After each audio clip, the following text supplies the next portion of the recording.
De retour sur le plateau de la tranche info, place maintenant au focus, une heure de débrief sur l'actualité locale et comme je vous l'annonçais avant la coupure publicitaire, je reçois ce soir des acteurs jeunesse qui organisaient une conférence, enfin un débat avec le préfet de région Alexandre Rochat.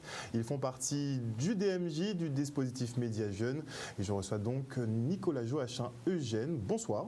Bonsoir, bonsoir. Ça va bien Nico? Ça va très bien. Très good. Sidney Oguillac, bonsoir Sidney. Bonsoir.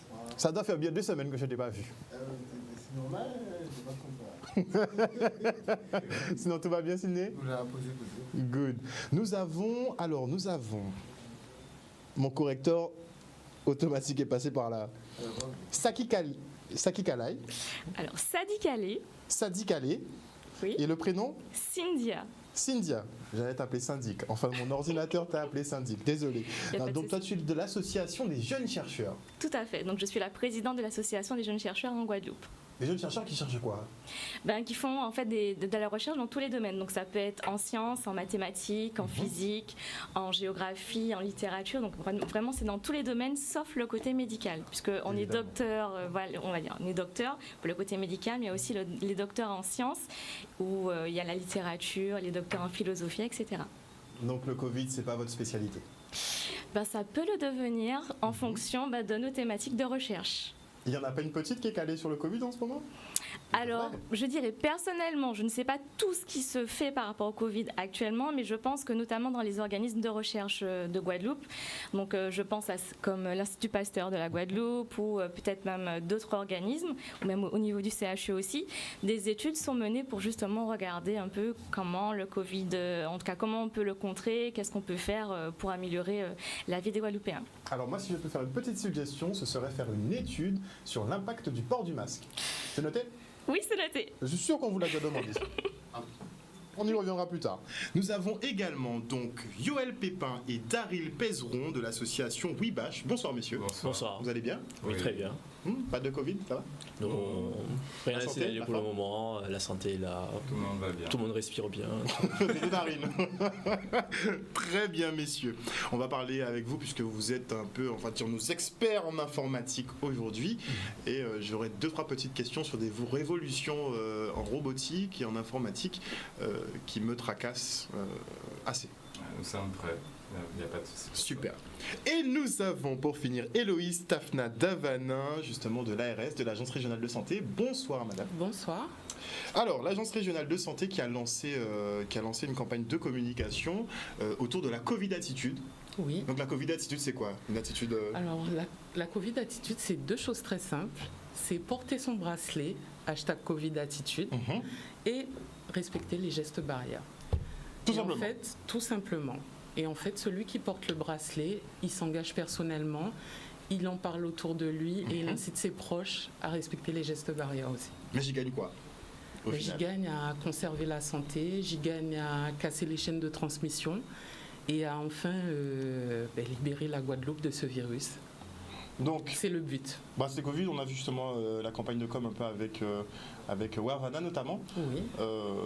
autour justement du bracelet et des gestes barrières. Est-ce que vous pensez que c'est suffisant en termes de com? Non, c'est pas suffisant et d'ailleurs il y a d'autres actions qui sont en train de se monter. Il y a d'autres artistes qui participent et qui sont en train de tourner des projets. Il y a également des partenaires qui ont rejoint le mouvement et qui sont très actifs, notamment dans le monde associatif, le monde institutionnel aussi. Et donc, tous ces partenaires-là vont essayer de sensibiliser un maximum de personnes sur le territoire.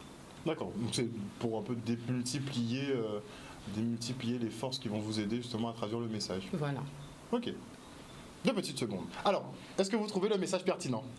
Le message de l'ARS. Faites comme si elle n'était pas là. Est-ce que vous le trouvez pertinent? Sidney?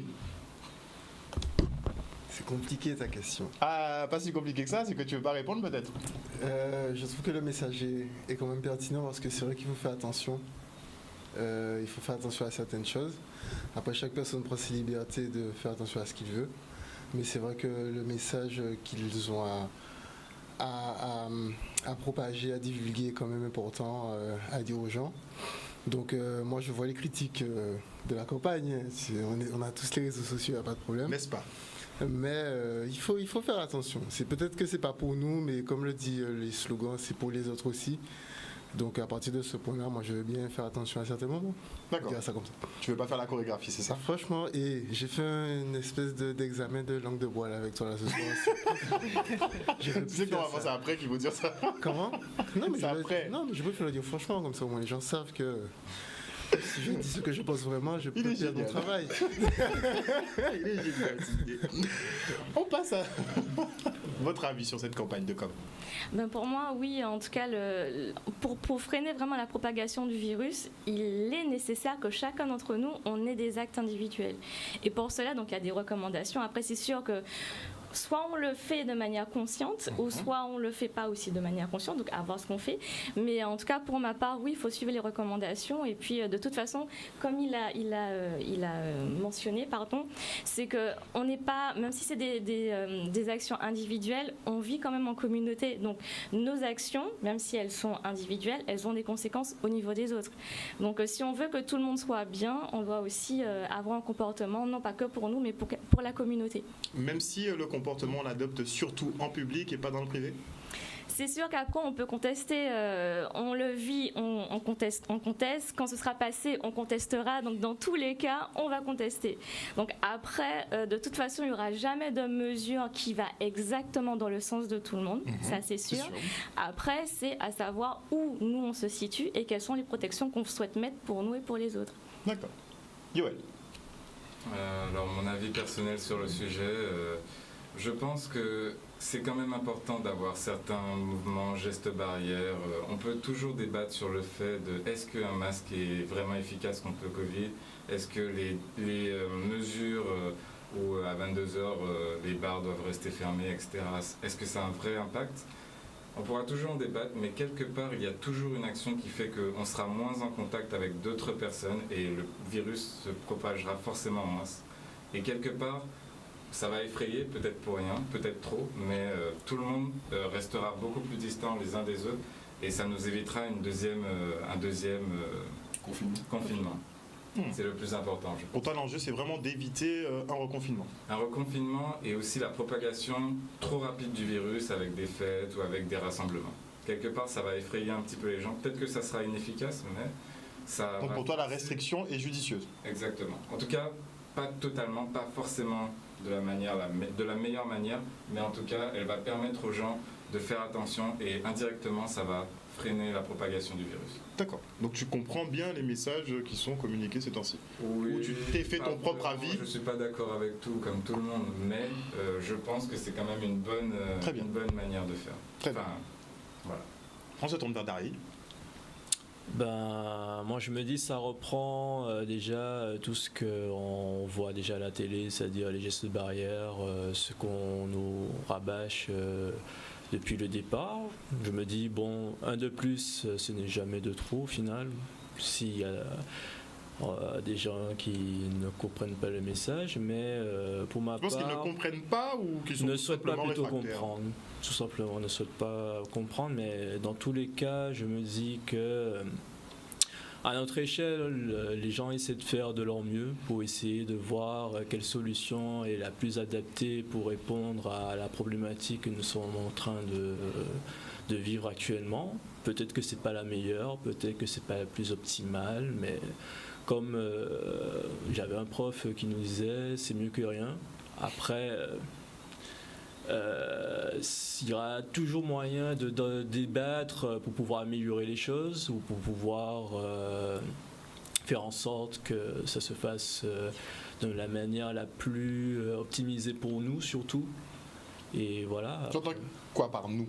Ben, je parle de la Guadeloupe déjà, parce que chaque endroit sur cette planète a leur spécificité, leur population, leur culture, leur manière de vivre. Donc forcément, chacune d'entre elles s'adapte à sa population. Donc, Et est-ce que vous pensez qu'on adapte la lutte justement à notre culture? Va savoir, c'est ça c'est une question qui est pertinente selon moi, puisque c'est vrai que le message qu'on nous rabassine à chaque fois, c'est un peu ce qui se passe en métropole. Après, est-ce qu'il ne serait pas plus intéressant de le faire déjà pour nous, en connaissant la population guadeloupéenne, enfin de toute l'archipel de la Guadeloupe, je comprends aussi les Sannes, Marie-Galante, des Irades, que voilà. Ils sont déjà différents. Oui, ils sont déjà différents aussi, c'est ça. Et je me dis, oui, est-ce que on se pose les bonnes questions, est-ce qu'on adopte justement convenablement la situation par rapport à nous? Ça, c'est à voir. Nicolas, ta perception? Ma perception, c'est qu'on doit s'adapter à tout pour atteindre nos objectifs, parfois des objectifs communs, parfois des objectifs personnels. Et après, en fonction de ça, ça va donner telle ou telle attitude. Par exemple, sur le plateau, là, moi je suis venu dans le même véhicule que mon voisin. Donc, bien évidemment, vu que c'est le fonctionnement du plateau, on a pu faire cette émission comme la fois dernière où on est venu. Et pour d'autres personnes qui sont peut-être venues dans un véhicule individuel, ben à ce moment-là, ça s'applique notamment sur le port du masque. Donc, en gros, on veut dire que bon, c'est à nous de garder qui nous organiser nous. Et qui sont nous, comme on t'a dit la dernière fois là, protéger les plus faibles, quoi, tu vois. Mais moi, ce que j'apprécie beaucoup, surtout dans ce qui a été dit par ceux qui sont sur le plateau, c'est que, en fait, en vrai, on sait que tout le monde ne sera pas d'accord. Et comme l'a dit la responsable au niveau de l'association des jeunes chercheurs, il y aura toujours, en fait, quelle que soit la décision qui est prise, des pour et des contre. L'important, c'est que ceux qui sont contre, justement, on construise des solutions avec eux, parce qu'ils ne sont pas contre pour rien. Il y a des choses sur lesquelles il faut faire attention, donc autant qu'on soit vigilant ensemble dessus. Par exemple, les désagréments qu'il peut y avoir pour certaines personnes sur le port du masque. On parle aussi de maladies, donc il faut un petit peu creuser, il faut un petit peu se protéger. Et en même temps, pour ceux qui sont pour, se mettre aussi d'accord sur les éléments, comme il disait à l'instant donc, le président de l'association Wibash, qu'en fait, si psychologiquement ça peut aider à réduire un petit peu ce qui est en train de se développer et d'exploser, autant qu'elle nous faille aussi, même si nous ne sommes pas forcément d'accord à tout bitin-là. Par contre, ce n'est pas une résignation. En fait, ça qu'on s'ajoute là, mais nous organisons-nous pour justement sortir de là, sortir de ça. Et c'est pour ça qu'on se met ensemble. Et je remercie beaucoup donc, Madame Tafna, donc, de l'ARS pour le projet notamment Covid Attitude. Elle va d'ailleurs tout à l'heure parler des associations de terrain qui ont fait des choses. On parlait de Marie-Galante, du fait que la Guadeloupe c'est un archipel, mais il y a aussi des associations qui se sont mobilisées, qui proposent des choses. Et c'est pas juste du dirigonfisme pour dire que nous, Adam aussi, nous fait aussi. Hein.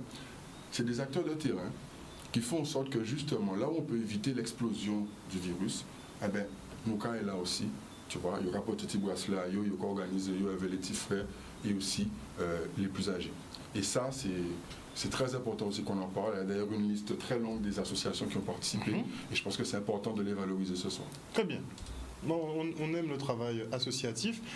Pour le taquiner, d'ailleurs, avant de passer revenir sur l'ARS, si on croise Ruer Van Eyck, il n'a pas son bracelet, qu'est-ce qu'on lui fait? Par rapport aux responsabilités, non, mais parce que normalement, il doit porter son bracelet Covid Attitude tout sur le croissant. J'aurais prévenu. Donc, parlez-nous justement de ces associations qui œuvrent dans la diffusion de ce message. Alors, les associations, elles sont nombreuses, elles sont motivées, dynamiques. On a déjà la Croix-Rouge française qui est présente partout sur le territoire, le réseau DMJ, donc présent ici et fort de nombreuses associations, la coopérative Initiative Jeune, Medic West Indies. Oui, Big Up à Medic West Indies, ils font des super actions. Association des étudiants de médecine, très actifs. Ah oui, ils ont fait une collecte de sang dernièrement d'ailleurs pour le FS. Exact. On a aussi Saint-Martin Santé, donc c'est une association qui est très présente et qui fait beaucoup d'actions de prévention, qui apprend aussi aux jeunes et au peuple en général à pratiquer les gestes barrières. Le Centre symphorien d'insertion à Saint-Martin, la Jeune Chambre économique, le Syndicat des jeunes agriculteurs, l'École de la deuxième chance, la CPME, l'UFR de faculté de droit et de médecine, Céréales Asso, L'Art pour l'Art, donc qui fait des supports aussi musicaux et de danse. Et d'ailleurs avec une action, je crois, sur Marie-Galante. Tout à fait, avec Radio Galante. Un gros salut, on n'oublie pas Marie-Galante. Un gros salut. Il y a Tout est possible aussi, l'association des Abîmes, Création Formica. Ça, c'est une association de Sainte-Anne qui fait de l'insertion. L'USGB Football Marie-Galante. le Cross de Guadeloupe, l'association Big Création, et puis sans oublier Radio Sofia. Ah, ils sont très bien. Tout à fait. Donc chacune a formé des ambassadeurs qui sont des sortes de préventeurs et qui vont aller au contact de leurs adhérents, mais pas que. Ils vont aller aussi dans les villes, sur le terrain, et parler des gestes barrières, de l'importance de respecter les gestes barrières. Voilà. Bon, on imagine que le gros du travail quand même a déjà été fait. Vous avez déjà sondé une partie de la population, savoir si on a bien intégré ces gestes barrières. Alors, à moins d'habiter en dehors de la planète Terre, je pense que tout le monde connaît les gestes barrières Clairement. par cœur. Depuis le mois de mars, on en parle même bien avant. Donc, tout le monde connaît les gestes barrières. L'important, c'est de les appliquer et de les respecter. Et c'est pour ça que vous répétez. Voilà. Parce que vous avez vu que les jeunes ont une petite impression de... On essaie quand même de leur bourrer le crâne en ressassant la même information. Tout à fait, mais en fait là c'est vraiment pour faire prendre conscience à tout le monde qu'il faut qu'on fasse l'effort collectif pour retrouver derrière une vie normale. C'est ce qu'on espère tous. C'est pas, on ne veut pas rabâcher, on ne veut pas stigmatiser ni embêter, mais on veut que chacun soit acteur de prévention.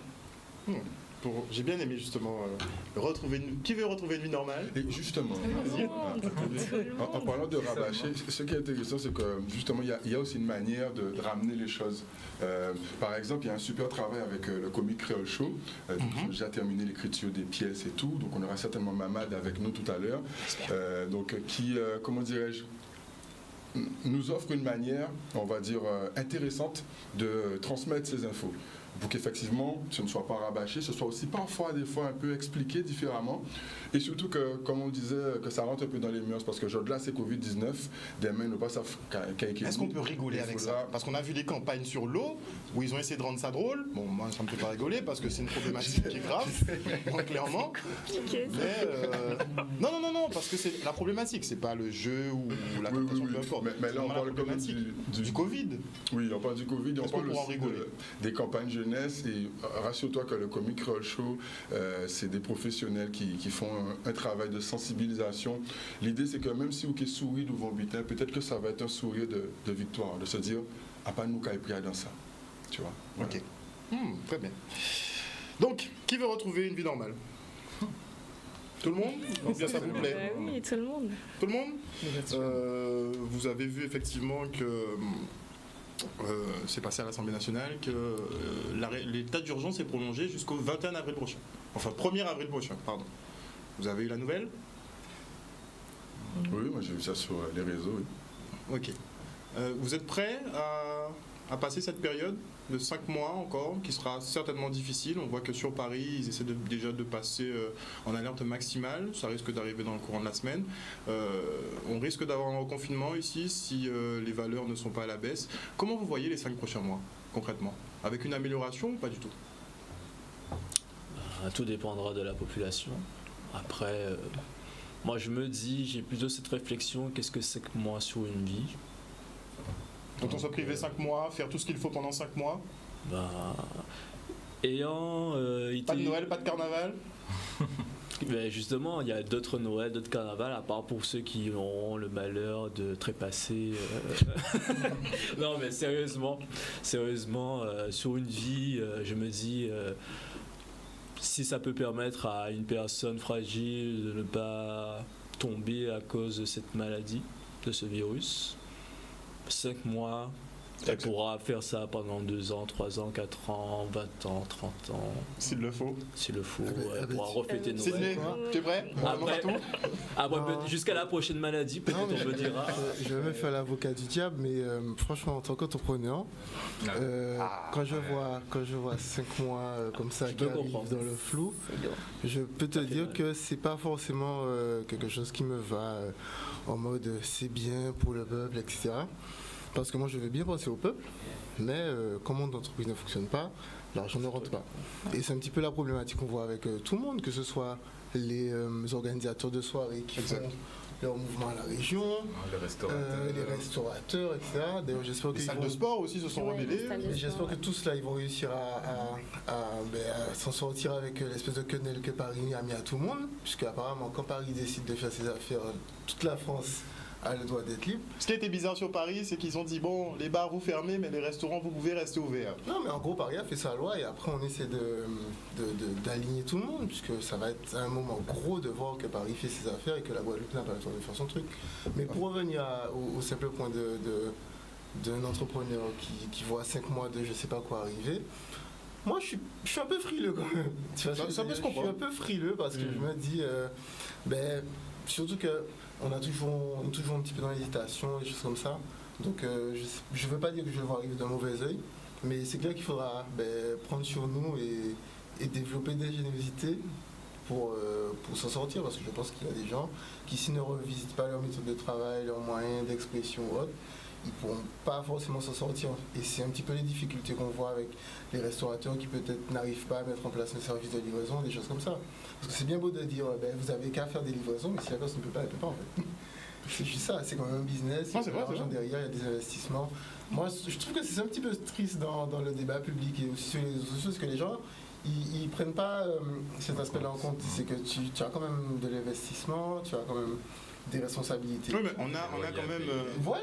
Tout ça reste. Il y a beaucoup de choses qui restent, parce que moi je peux te promettre que la CGSS, tout ça, je les reçois toujours. Les impôts aussi vont tomber, il ne faut pas mais croire. oui, tu vois, il y a des gens, leurs services ne sont jamais arrêtés. Pourtant, on pourrait les citer, les services locaux qui sont toujours en heure de vacances. Mais l'idée, c'est que à un moment, tu vois, si nous on ne se réinvente pas, c'est clair qu'on va un petit peu voir les choses de façon négative. Mais moi, je suis optimiste. Tu vois. Le premier confinement, ça m'a permis de mettre en place des choses. Et s'il y a un deuxième confinement, je mettrai ces choses à la disposition pour qu'on fasse d'autres émissions comme on a fait avec le préfet, ou des lives avec Webash, ou encore l'ARS s'ils veulent nous voir après ce qu'on a dit ce soir, pour essayer de divertir un petit peu et d'instruire aussi notre population, puisque il faut aussi qu'on pense à nous dans cette période où personne ne pense à nous en fait. Clairement. Ah, tu as pointé du doigt un énorme problème, c'est le problème des entrepreneurs, parce que c'est vrai que tous ceux qui sont issus du salariat ou bien de la fonction publique, ne se posent pas vraiment de questions. On est tous prêts à choisir la santé, mais pour ceux qui sont à leur compte, leur travail fait partie de leur santé, donc la question est beaucoup moins soluble pour eux. Donc qu'est-ce que vous pensez de ce choix, ce dilemme entre choisir la santé ou choisir l'économie? On a un problème à ne pas pouvoir équilibrer les deux? Je pense qu'après le premier confinement, c'était déjà compliqué côté économique. Tout le monde disait qu'il va y avoir des répercussions. Mais là, si on replonge encore dans quelque chose, tous les petits marchés en souffrent des confinements, des restrictions. Et il y a des choses qui continuent à fonctionner, comme les loyers qui continuent de tomber, des employés qu'il faut payer, beaucoup de responsabilités encore à garder. Et derrière ça, ne pas pouvoir combler, devoir licencier beaucoup de personnel, je pense que c'est un gros souci. Et ça va en être un. Pour les petites entreprises et les grandes aussi. Moi, je pense que ça risque d'être très compliqué aussi, puisque, en tout cas, je parle des jeunes diplômés. Déjà que si ceux qui avaient leur poste, on doit les licencier parce qu'il y a des problèmes au niveau des finances. Et les jeunes diplômés, en général, il faut de l'expérience pour entrer dans une entreprise. Donc, ils n'auront quasiment pas de chance. Et ceux aussi qui veulent créer leur entreprise, donc là, il faut que ça soit un choix, je dirais, bien réfléchi, pour se dire que si... Quelle entreprise va perdurer après 2021? Exactement. Donc, il faut que ça soit un choix réfléchi pour savoir, au final, oui, je veux créer mon entreprise, mais dans quel contexte, dans quel cadre? Est-ce que ça va être un projet qui va pouvoir être pérennisé? Donc, voilà.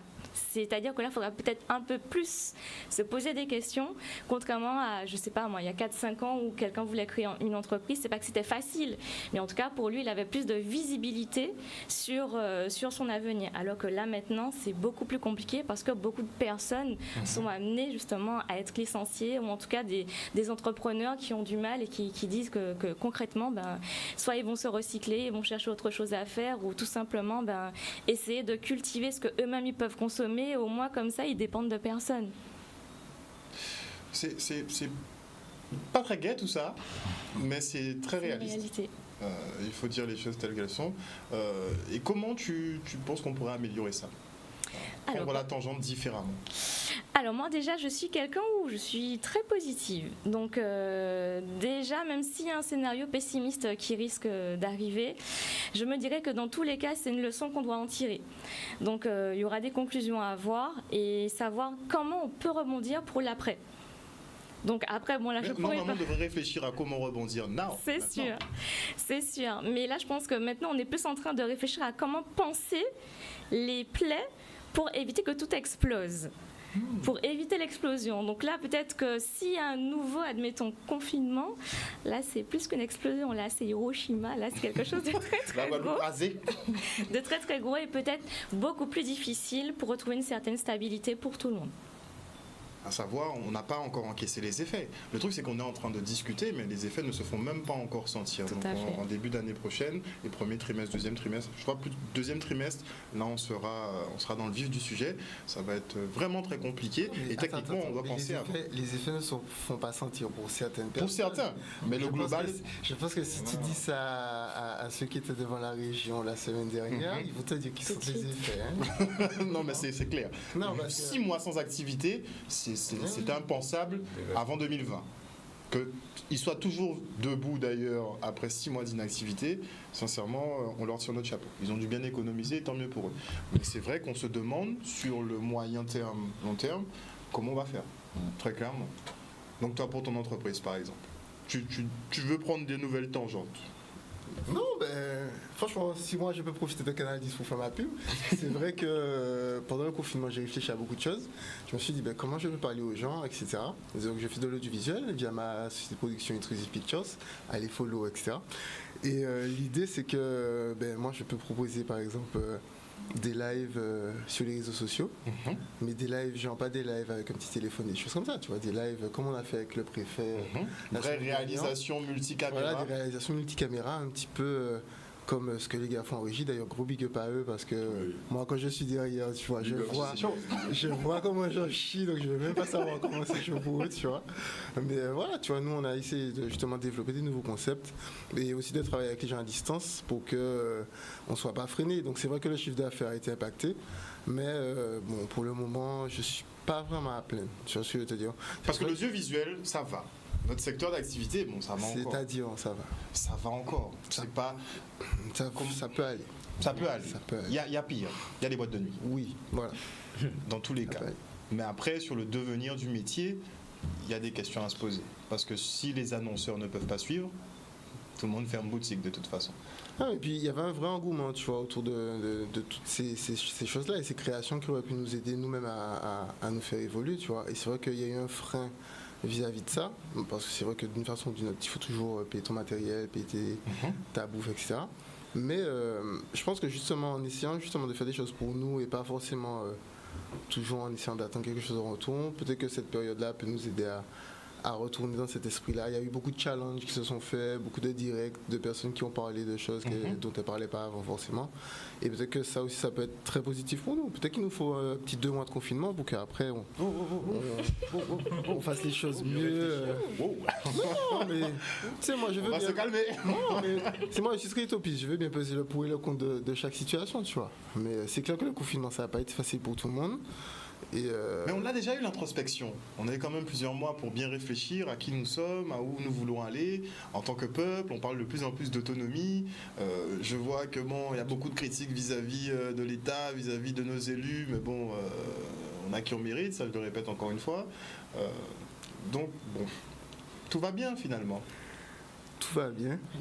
Ah, franchement, après tout ce que tu as énoncé, si c'est ça ta conclusion, il y a vraiment... Un peu d'ironie avant la coupure pub. Oui, on reviendra après pour développer, c'est ça? Ah oui, non, mais on revient dans le vif du sujet. Non, ça va pas être gai du tout, 2021. Moi, je le dis, ça va pas être gai 2021. Après, il faut avoir une bonne vision de l'avenir, et c'est pour ça que vous êtes là ce soir. On va quand même essayer de tirer le positif de ce qui peut se produire. Bon, si on peut. Allez à fond, on est bon. C'est trop négatif. On se quitte